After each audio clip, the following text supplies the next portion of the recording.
Hello friends, I am Abhay Pratap Singh. I'm back with my video on theft.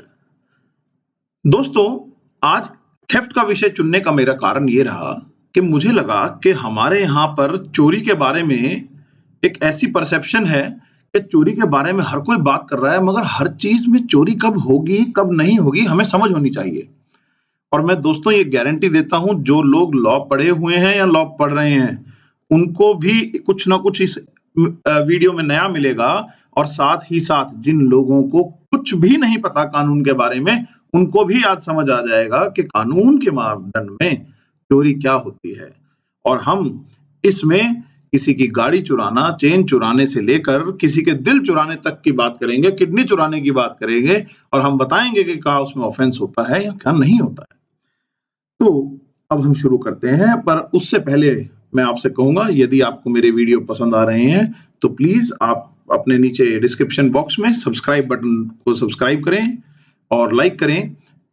इसका कोई fees नहीं है, मगर दोस्तों मेरे लिए यही मोटिवेशन है। मैं ये लेक्चर्स फ्री करता हूं, मैं इसके कहीं पर कोई कोचिंग नहीं देता हूं। अगर आपकी एक सब्सक्रिप्शन और आपका लाइक, यही मेरी मोटिवेशन है, यही मेरी फीस है। एनीवेज, अब हम आगे बढ़ते हैं। दोस्तों, थेफ्ट की अगर हम बात करें तो थेफ्ट जो है, ये ऑफेंस अगेंस्ट प्रॉपर्टी है और chapter 17 of Indian penal code में इसके बारे में बताया गया है। लेकिन चैप्टर 17 में केवल थेफ्ट के बारे में नहीं बताया गया है, वहां पर प्रॉपर्टी से संबंधित अलग अलग प्रकार के बहुत सारे ऑफेंसेस के बारे में बताया गया है। अब क्या है कि एक पिक्यूलैरिटी है जो मैं बताना चाह रहा हूं कि एक शब्द है डिसऑनेस्ट इंटेंशन या डिसऑनेस्टली। ये इस चैप्टर के हर ऑफेंस में पाया जाता है। ये ऑफेंस में पाया जाता है, दैट मीन्स वो हम आगे समझेंगे कि रॉन्गफुल गेन और रॉन्गफुल लॉस की बात है, प्रॉपर्टी से जुड़ी, मतलब ये बात हो रही है। लेकिन इस जो ऑफेंसेस हैं इन चैप्टर में, उन्हें 3 कैटेगरी में डिवाइड किया जा सकता है। नंबर 1 तो वो है जहां पर एक आदमी की डिसऑनेस्ट इंटेंशन है, किसी को फायदा पहुंचाने के लिए जिसका बनता ना हो, और किसी को नुकसान पहुंचाने के लिए जिसका नुकसान नहीं होना चाहिए। रॉन्गफुल गेन या रॉन्गफुल लॉस पहुंचाने का अगर किसी की मंशा है तो वो इसमें आएगी। इसमें हिस्सा हमारा आता है चोरी, किसी की चीज चोरी कर ली। इसमें वो भी चीज आएगी कि आपके मालिक ने आपको कोई चीज रखने के लिए दी और आपने उसे अपने लिए यूज कर लिया, आपने कुछ और कर दिया, ब्रीच ऑफ ट्रस्ट भी आएगा। ये चीज आ गई। कैटेगरी 2 है जहां पर एक्टस रियस, जहां पर जो एक्ट है व्यक्ति का, वो उस एक्ट के कारण प्रॉपर्टी की जो वैल्यू है वो बुरी तरह या तो खत्म हो गई या कम हो गई। जैसे किसी की गाड़ी खड़ी थी गली में, आज ही मैं पढ़ रहा था अखबार में, टाइम्स ऑफ इंडिया में, कि जेएनयू के एक प्रोफेसर ने कहा कि मेरे घर के बाहर मेरी गाड़ी खड़ी थी सिल्वर कलर की डिजायर, और उसे किसी ने पत्थर मारकर तोड़ दिया। देखिए, वो बनता है मिसचीफ। ये प्रॉपर्टी की वैल्यू जो है वो कम हो गई, डैमेज कर दिया प्रॉपर्टी को। ठीक है, किसी के घर पर या किसी की चीज में आग लगा दी, वो इसमें आएगा। कैटेगरी 3 दोस्तों वो है जहां पर एक्टस रियस जो है वो आपकी प्रॉपर्टी की कीमत को कम करना नहीं है, लेकिन वहां पर आपके पोजेशन, आपके कब्जे के अंदर इंटरफेरेंस। देखिए, मालिकाना हक की बात नहीं मैं कर रहा हूं, मैं कब्जे की बात कर रहा हूं। जैसे आप एक घर में रहते हैं, आपके घर में कोई रात को घुस गया, कोई दिन में आपकी इजाजत के बिना घुस गया, आपके दफ्तर में कोई बिना इजाजत के घुस गया, तो ये सब चीजें आपकी इससे आपके घर की कीमत कम नहीं हो जाएगी, लेकिन उसके अगेंस्ट ये ऑफेंस है, ट्रेसपास के ऑफेंसेस है, criminal trespass, lurking trespass, trespass at night. खैर, इनको हम अपने आगे के वीडियोस में डील करेंगे। अब हम बात करते हैं थेफ्ट की। देखिए, धारा 378 डिफाइन करता है सिंपली कि ये थेफ्ट होता क्या है। और अगर हम इसके इस मीनिंग को समझने की प्रयास करेंगे तो हमें पता लगता है कि थेफ्ट है क्या। थेफ्ट वह है कि यदि कोई व्यक्ति with an intention to take dishonestly, देखिए, अब किसी व्यक्ति की डिसऑनेस्ट इंटेंशन है, मैं ये सब एक्सप्लेन करूंगा टर्म्स जो मैंने अलग कलर से मार्क करी है, बट मैं पहले आपको बता रहा हूं। डिसऑनेस्ट इंटेंशन है किसी प्रॉपर्टी को जो कि मूवेबल है उसे किसी के पोजेशन, कब्जे से खींच लेने की, बिना उस व्यक्ति की इच्छा के, कंसेंट के, और ऐसा इच्छा करने में वो उसको कुछ खींच भी लेता है या उठा लेता है, तो थेफ्ट हो जाएगी। अब सवाल ये है आप लोग कहेंगे कि भैया ये डिसऑनेस्टली क्या है? तो अगर हम डिसऑनेस्टली की बात करेंगे तो उससे पहले हमें बात करनी है कि अगर हम इस सारी बात को डिवाइड करें तो बात बनती है कि एक डिसऑनेस्ट इंटेंशन होनी चाहिए, प्रॉपर्टी जो है वो मूवेबल होनी चाहिए, द प्रॉपर्टी जो है वो किसी के कब्जे से, पोजेशन से बाहर ले जानी चाहिए और उस ले जाने की इच्छा में व्यक्ति उसको कुछ हिला भी दे और ये जो कब्जे से लेके जाएंगे ये उसकी इच्छा से नहीं होना चाहिए। ठीक है? तो अब बात आती है कि डिसऑनेस्ट इंटेंशन या डिसऑनेस्टली क्या है? देखिए, आईपीसी डिसऑनेस्टी वो नहीं है जिसे हम बोलते हैं, जिसे आम हम परिप्रेक्ष्य में इस्तेमाल करते हैं कि तुमने हमारी बात नहीं रखी, तुम झूठे व्यक्ति हो। झूठ और डिसऑनेस्टली 2 अलग बात है इस एक्ट के लिए। आईपीसी में सेक्शन 24 कहता है डिसऑनेस्टली ऐसा act with the intention to cause wrongful gain और wrongful लॉस टू अदर। किसी को नाजायज फायदा पहुंचाना या नाजायज नुकसान पहुंचाने की इंटेंशन को हम डिसऑनेस्टली कहते हैं। अब सवाल ये आया कि ये वही नाजायज फायदा और नाजायज नुकसान क्या है? तो उसको भी आईपीसी ने सेक्शन 23 में बताया कि wrongful गेन और wrongful लॉस जो है नाजायज फायदा, वो हमेशा लॉस ऑफ प्रॉपर्टी होगा किसी व्यक्ति का जिसके लिए वो एंटाइटल्ड है। जैसे मैं एक गाड़ी के लिए एंटाइटल्ड हूं, मेरी अपनी गाड़ी है और यदि कोई उस गाड़ी को उठा के ले जा रहा है जो अनजान आदमी है, अब आप समझें, ऑफेंस नहीं तो क्या, और उसकी इंटेंशन यही है कि वो उस गाड़ी को ले जाए और खुद चलाए या उसे कहीं मार्केट में बेच दे। पहली चीज, उसकी इंटेंशन खराब हुई क्योंकि उसकी इंटेंशन क्या है कि मुझे कुछ ना कुछ मेरी प्रॉपर्टी का नुकसान होगा, और किस प्रॉपर्टी का? जिसके लिए मैं एंटाइटल्ड हूं, लेकिन वो जो व्यक्ति ले जा रहा है वो एंटाइटल्ड नहीं है। तो हमें ये समझना था कि यहाँ डिसऑनेस्टली और wrongful गेन, wrongful लॉस क्या है। वैसे तो अब आपको समझ आएगा कि इसके बाद इंटेंशन भी होनी चाहिए। मैं आपको समझा रहा हूं कि आप इस बात को ऐसे समझें कि एक व्यक्ति की कुछ बुरा करने की इंटेंशन तो होनी चाहिए और वो इंटेंशन भी होनी चाहिए लॉस करने की। जैसे ए ने एक व्यक्ति बी को कुछ लोन दिया और बी उसको बेकिस्त नहीं पे कर रहा था। ए ने उस पर दबाव बनाना शुरू करा, लेकिन ए जब वो नहीं दिया तो ए ने कुछ उसके बी के जानवरों को ले गया उस पर दबाव बनाने के लिए। ये थोड़ा सा इसमें गलत टाइप हो गया।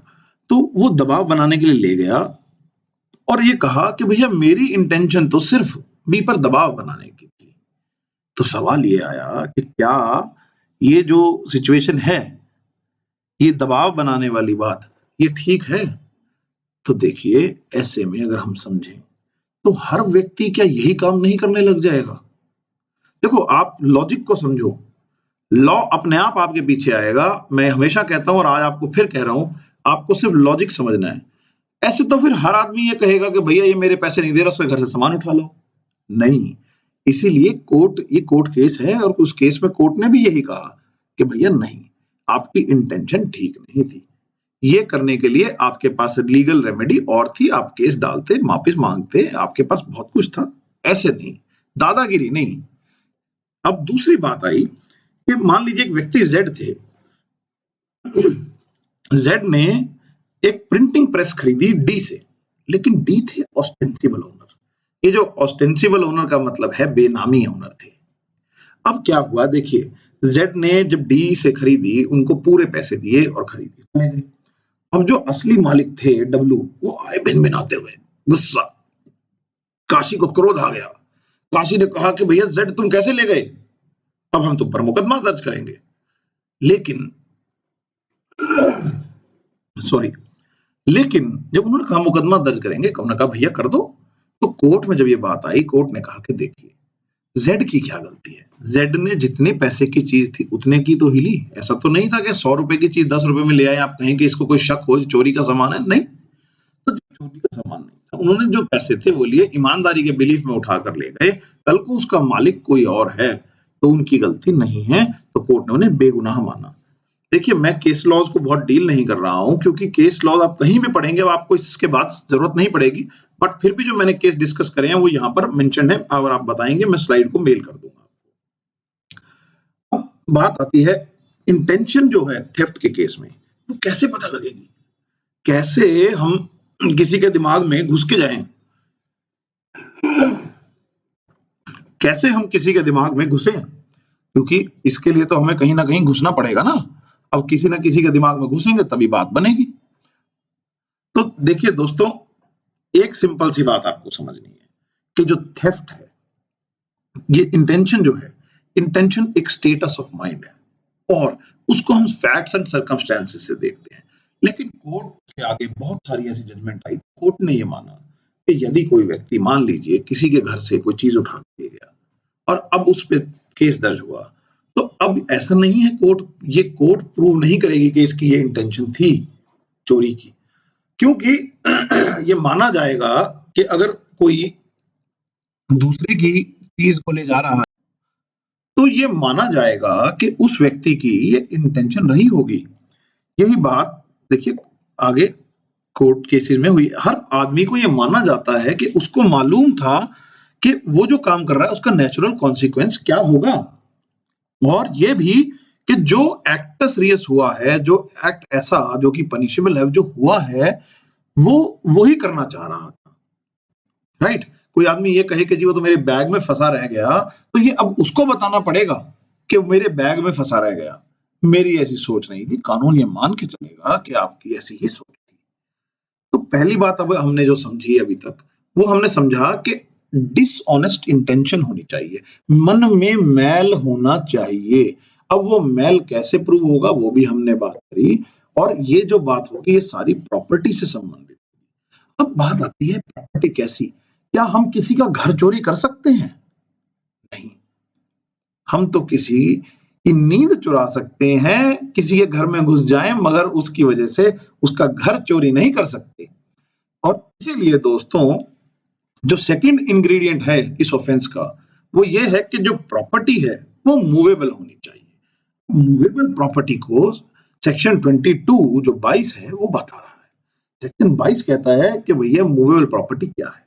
मूवेबल प्रॉपर्टी ऐसी कॉर्पोरल प्रॉपर्टी है, हर प्रकार की कॉर्पोरल प्रॉपर्टी जिसको छुआ जा सकता है, जिसकी एक प्रोप्राइटरी वैल्यू है, जिसको पैसे में खरीद फरोख्त हो सकती है, लेकिन ऐसी चीज जो परमानेंटली लैंड पर लगी हुई है या उस पर अटैच्ड है, वो नहीं, लैंड नहीं है, इसीलिए हमारा घर नहीं है, और घर की नींव जो जमीन पर है वो भी नहीं है। कोई पेड़ जो उगा हुआ है वो उसकी चोरी नहीं हो सकती, लेकिन पेड़ जैसे ही पेड़ कट जाता है तो वो मूवेबल बन जाता है, इसलिए उसकी चोरी हो सकती है। तो अभी हमें ये समझना है। अब कहानी है कॉर्पोरल प्रॉपर्टी। कॉर्पोरल प्रॉपर्टी क्या चीज है? कॉर्पोरल प्रॉपर्टी कॉर्पोरल प्रॉपर्टी वो प्रॉपर्टी है जो कि फिजिकल प्रॉपर्टी है, जिसे छुआ जा सकता है, टेंजिबल जिसे हम कहते हैं, जिसे महसूस किया जा सकता है, ऐसी प्रॉपर्टी जिसकी कोई फिजिकल एग्जिस्टेंस है।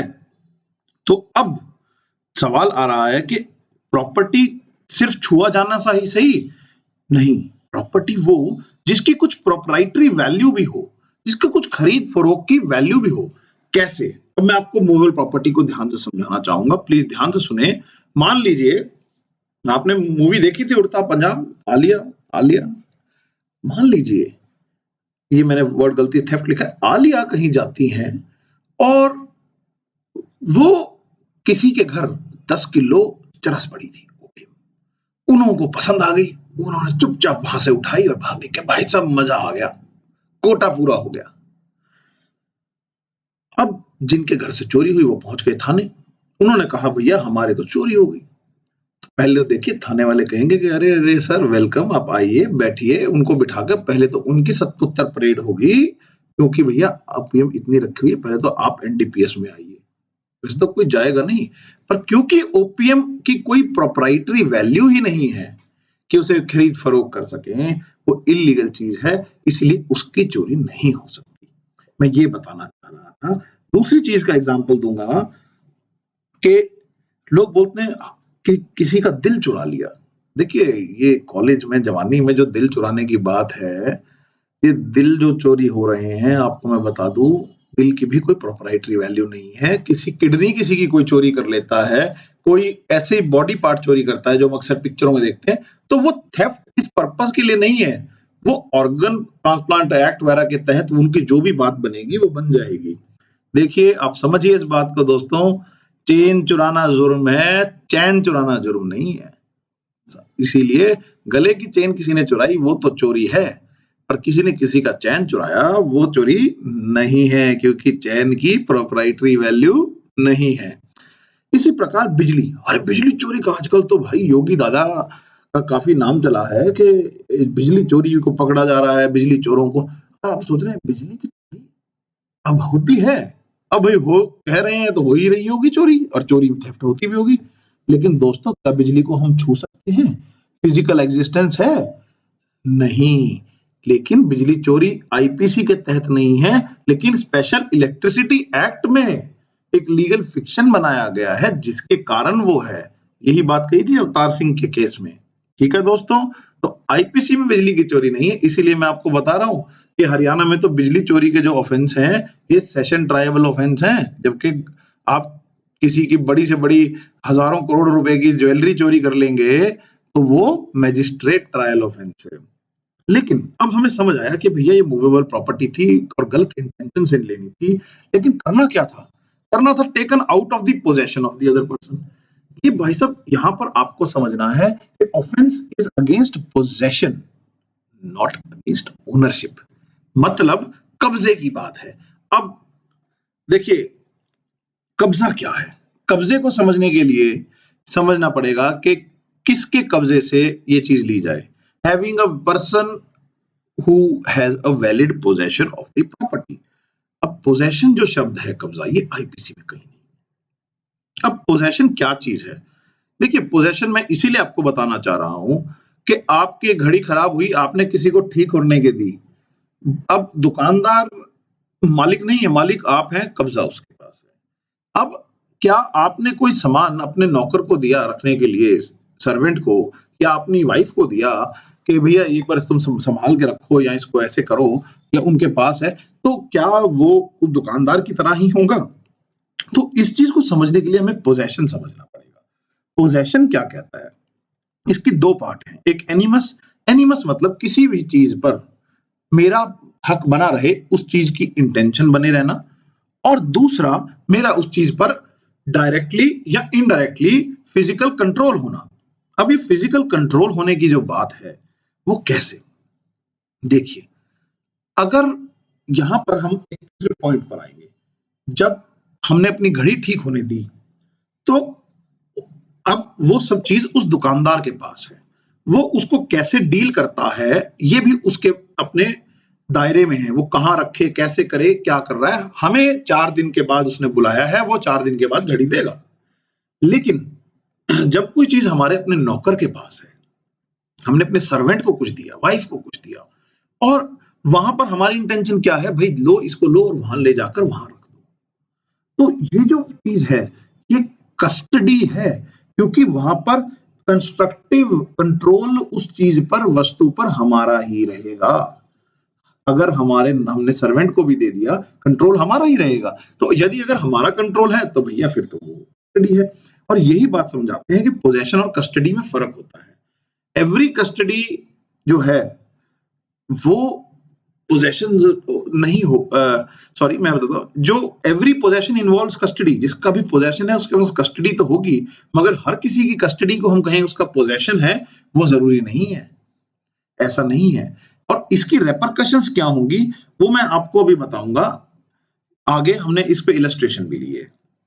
पर अब उस प्रॉपर्टी को गंदी, उससे उसने पोजेशन तो लिया नियत से, डिसऑनेस्टी से, मगर अब डिसऑनेस्टी से उस मूवेबल प्रॉपर्टी को उसने लिया, तो भैया अब करेगा क्या? दैट प्रॉपर्टी जो है वो किस लिए होनी चाहिए? Depriving the person of the possession. वो आपने इस नियत से लिया कि जो उसका मालिक है, या जो उसका कब्जा धारक है, पोजेशन है, वो उससे डिप्राइव हो जाए। But intention must be to cause loss और गेन डिसऑनेस्टली। पर उसमें आपकी देखिए, वो तो मैंने आपको इसीलिए ना शुरू करा, डिसऑनेस्टी है, मूवेबल प्रॉपर्टी भी हो गई, अब ये भी हो गई, तो वो सारी सोच तो होंगी, लेकिन smallest removal is sufficient to constitute taking. मैं बताता हूं आपको कैसे। किसी व्यक्ति के आप घर गए, उनका जो घर पे डॉग रखा हुआ था, वो डॉग आपको बड़ा पसंद आ गया। कई होते हैं ना लोग डॉग लवर। तो उन्होंने देखा कि डॉग भी समझ गया कि जो ये मेरा मालिक है ना, जिसने मुझे रखा हुआ है चेन बांध के, ये बड़ा गंदा आदमी है, चेन बांध के रखता है यार, मुझे कुछ खिला नहीं रहा, कोई बात नहीं, कोई पार्टी नहीं, कोई शार्टी नहीं। तो उसको भी लगा कि ये जो डॉग लवर मैडम आती हैं, ये बहुत बढ़िया है यार, ये जब भी आती है मुझे बिस्किट खिलाती है, बहुत अच्छी, बड़ी नाइस हैं। तो अब डॉग के भी मन में विचार था कि यार मेरा कुछ हो, और मैडम को भी लगा कि ये डॉग तो बहुत अच्छा है। तो मैडम ने सोचा कि ये डॉग तुम्हारे पीछे चला तो जाएगा ही। तो उन्होंने चुपचाप उसकी चेन खोल दी। देखिए, अब सिर्फ चेन खोल के छोड़ दिया, और उसके बाद इस इंटेंशन से कि डॉग उनके पीछे आएगा। अब इतना करने पर भी smallest removal is sufficient to constitute taking. किसी के आप घर पर गए, आपने टेबल के एक कोने से दूसरे कोने पर चम्मच को सरका दिया कि कल को जब मैं जाऊंगा तो उठ के उधर से ले जाऊंगा। अभी आपने जब वहां से वहां सरका ही दिया था, वो मूविंग भी ऑफेंस बन गया। अब ये सारी चीजें जब हो रही थी, और अगर कोई आदमी अपनी इच्छा से चाहे, अब वो करीब मूवी में मुझे गाना याद आता है कि चुरा लो ना दिल मेरा सनम, बना लो ना अपना तुम्हें, जो भी ऐसे था, है ना? तो चुरा लो ना दिल मेरा सनम बेसिकली क्या है कि एक आदमी कंसेंट दे रहा है कि भैया मैं कह रहा हूँ, बेसिकली तो उसे कहना नहीं चाहिए था चुरा लो, उसको कहना था कि ले जाओ। पर चलिए, म्यूजिक में नहीं घुसना चाहिए। तो जो चुरा लो ना दिल है, क्योंकि देखिए, यदि आप किसी की इच्छा से आप अपने दोस्त के कमरे पर गए और आपने उसे कहा यार ये मैं तेरे ये वो जो बुक पढ़ी है इंडियन एंशिएंट इंडियन हिस्ट्री की, इसको मैं ले जाऊं, उसने कहा ठीक है। अब क्या बताइए, देखिए आपकी सोच तो थी बुरी, मान लीजिए आपकी सोच थी कि मैं इसको दूंगा नहीं, है जो भी, पर चोरी नहीं है वो, क्योंकि उसका कंसेंट है। लेकिन अब किसी दोस्त के घर गए और उसका बच्चा 8 साल का था, और उसको आपने मीठी मीठी बातें करी, बहलाया फुसलाया, और गोली देकर कुछ चीज ले आए, और बच्चे, आपने कहा बच्चे ने तो हाँ भरी थी। अरे देखिए, कंसेंट के लिए सेक्शन 90 समझना पड़ेगा कि वो उसको कंसेंट देने के लायक भी है कि नहीं, और उसके लिए हम आगे और वीडियोस में डिस्कस करेंगे, ठीक है? तो देखिए, लार्जली ये कंसेंट एक्सप्रेस भी हो सकता है, इम्प्लाइड भी। आपने ले जा रहे थे, दोस्त ने देखा, इरादे बहुत तरह के हैं, ठीक है? तो अब दोस्तों, इससे अब हमें समझ आता है कि थेफ्ट क्या है, ठीक? अभी आगे इसमें और कुछ इंट्रिकेट इश्यूज है जिसे हम डिस्कस करेंगे, लेकिन 378 की जो धारा है वो बताती है कि चोरी है क्या। चोरी क्या है?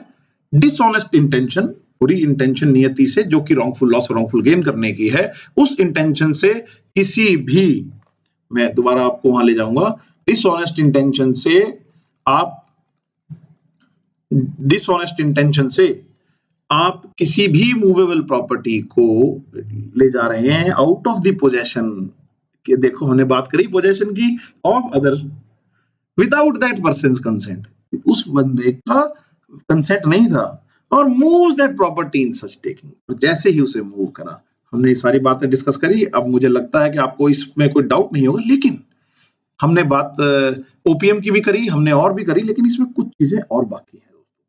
वो चीजें जो हैं, जो मैं आपको बताऊंगा, माइंड बस्ट। पहले तो इसमें अगर करते हैं तो 379 में उसकी पनिशमेंट है, चोरी की पनिशमेंट है 3 साल अप टू 3 इयर्स, फाइन या बोथ। ऑफेंस कॉग्निजेबल है, कंपाउंडेबल है, नॉन बेलेबल है, राजीनामा हो सकता है, जमानत कोर्ट से मिलेगी, और कॉग्निजेबल है कि बिना आपको वारंट के अरेस्ट किया जा सकता है। इनकी डिटेल्स भी हम आगे अपने सीआरपीसी की जो सीरीज लाएंगे उसमें बताएंगे। लेकिन देखिए, इसके बाद सेक्शन 380, 381, ये भी थेफ्ट से जुड़े हुए हैं, लेकिन ये एग्रावेटेड फॉर्म है।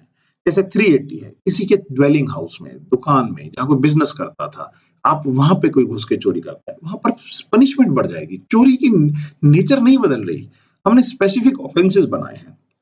कोई सर्वेंट जिसकी ड्यूटी और वो ऐसा करता है, 381 की बात आ जाएगी, इसलिए उसको मैंने डिस्कस नहीं किया।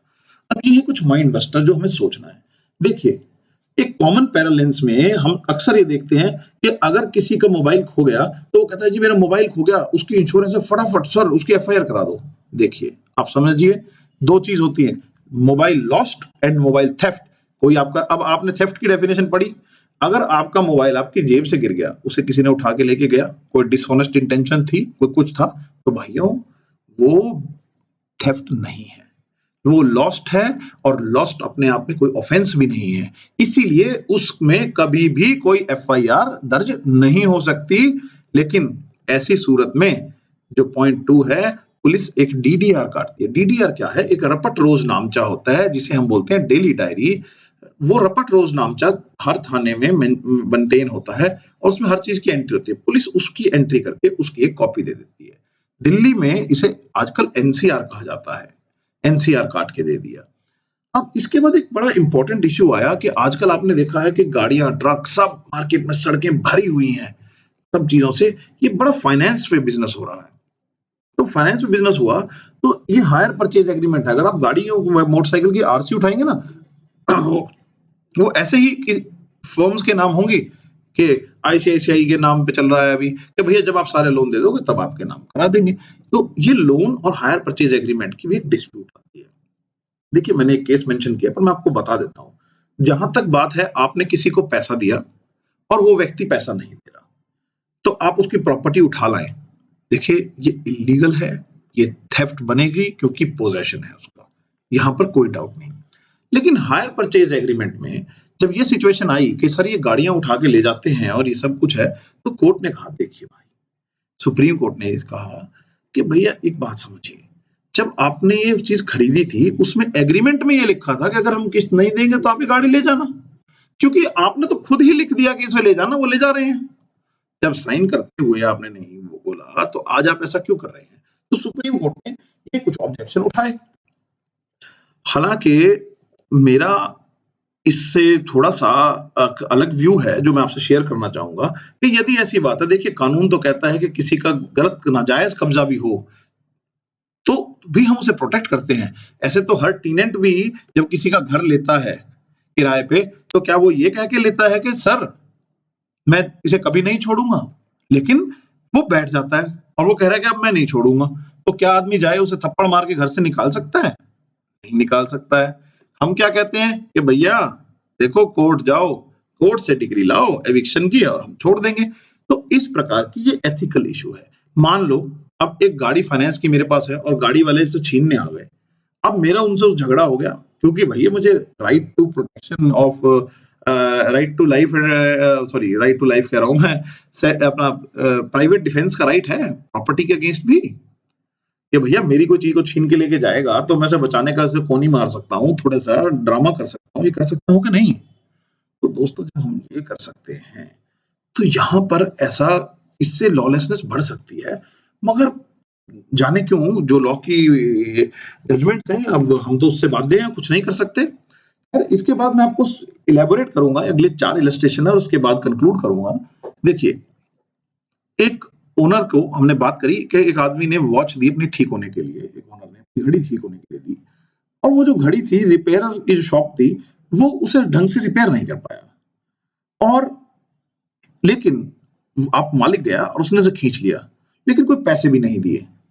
तो अब जो ये वाली बात आई, यहाँ पर क्या सवाल बना? आप बताइए?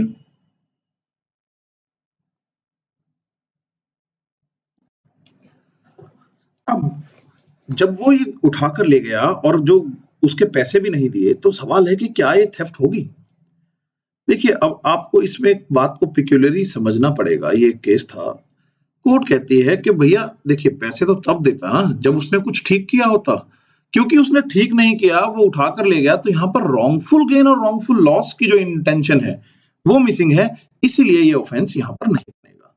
ठीक है? अब इसलिए अब अगला हम बात करते हैं, अगला आ गया ये आपको मैंने पहले बताया ये ऑफेंस अगेंस्ट पोजेशन है, नॉट अगेंस्ट ओनरशिप। मतलब मालिक कोई भी हो सकता है, पोजेशन मान लीजिए घड़ी वाले ने घड़ी ठीक कर दी और अब आप या मैक्सिमम ठीक कर दी और आप आकर गुस्से में आए, खींच कर उसको ठीक लेके चले गए और पैसे नहीं दिए, तो थेफ्ट हो जाएगी भाई साहब चाहे आप मालिक हो। इसीलिए मैंने यहाँ लिखा है इसको। और अब देखिए एक है इसकी पिक्युलैरिटी, एक हड्डी अपनी जेब में रखी ए ने, उसकी ये इंटेंशन थी कि भैया जो बी का डॉग है ना उसे बहुत पसंद था और वो डॉग उसे फॉलो करना शुरू कर दिया। उसको देखकर उसे पता था कि मैं इसे ले जाऊंगा और डॉग ने फॉलो करना कुछ शुरू भी किया क्योंकि उसे पोजेशन था। लेकिन ए इसमें बी का कोई कंसेंट नहीं था। तो देखिए उसने कायदे से डॉग को वो नहीं करा जो हम कहते हैं ऐसा कुछ नहीं किया, अपनी जेब में रखा पर उसकी सोच वो थी। अब सोच कैसे प्रूव करनी है ये कोर्ट बाद की बात है हमने बताया, लेकिन मैं आपको ये चीज समझाना चाह रहा था। अगली बात आती है जैसे एक मान लीजिए एक व्यक्ति को कॉइन कलेक्शन का बड़ा शौक, लेकिन उसको एक गंदी नीयत से डिसऑनेस्टली दूसरे की जेब में से उसे कुछ बढ़िया अलग पुराने सिक्के दिखे और उसने उठा लिए और उसने चोरी कर दिया। तो जब उसने उस सबको उठाया तो उसको लगा कि भैया ये तो बात बन गई। और जब वो अपने घर गया, घर जाकर उसने देखा तो भैया ये तो उसको समझ आया तो उसके अपने ही कॉइन्स हैं, ये वाले तो उसके अपने ही थे पुराने। तो अब बताइए कि क्या होगा? वही खुद मालिक है, अपनी ही चीज ले आया वापिस, क्या होगा? नहीं, आप गलत सोच रहे हैं, यहाँ चोरी होगी। क्योंकि जिस टाइम उसने वो काम किया, ना उसे ये पता था वो उसके हैं और उसकी इंटेंशन भी डिसऑनेस्ट थी। तो दोस्तों ये उसको पता था। एनीवेज थैंक्स दोस्तों। इसके बाद थेफ्ट हमारा अब हो गया है और मैं एक बार आपको कंक्लूड करता हूँ रिपीट करते हुए, हमें बुरी इंटेंशन से, डिसऑनेस्ट इंटेंशन से किसी भी मूवेबल प्रॉपर्टी को किसी के पोजेशन, कब्जे से, ना कि मालिकाना हक से, उसे आप थोड़ा सा मूव करके बाहर ले जाना चाहते हैं उस व्यक्ति के कंसेंट के बिना, तो वो चोरी होगी। जहां भी आपको ऐसी चीज है, अच्छी सिचुएशन लगाएं। और आपकी अगर कोई चीज खो जाती है तो आप समझिए, ये मत समझिए कि चोरी हो गई। आज के बाद आपको चोरी में दिक्कत नहीं होनी चाहिए। प्लीज अपने व्यूज इसे मैक्सिमम शेयर करें और अपना व्यूज भी मुझे बताएं। बहुत बहुत धन्यवाद आप